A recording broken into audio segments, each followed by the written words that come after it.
பருப்பு கீரை கடைசல் எப்படி பண்ணலான்னு பார்க்கலாம் வாங்க. துவரம் பருப்பு வேக வச்சு எடுத்துக்கலாம். கொஞ்சம் உப்பு சேர்த்து ஆயில் கொஞ்சம் விட்டிங்கன்னா சீக்கிரம் வந்துடும். கீரையை தனியாக வேக வச்சு எடுத்து வச்சுக்கலாம். ரெண்டும் மிக்ஸ் பண்ணிக்கோங்க.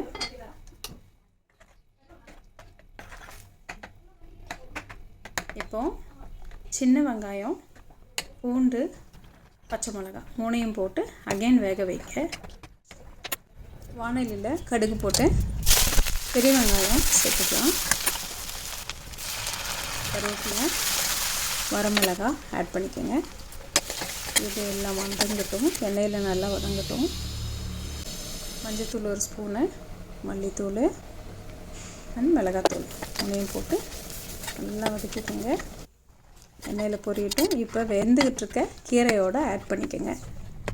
இது நல்லா இப்போது மத்து வச்சு நல்லா கடைஞ்சி கொடுக்கலாம். இந்த கடைசல் தான் ருசியே. கடைச்சாச்சு.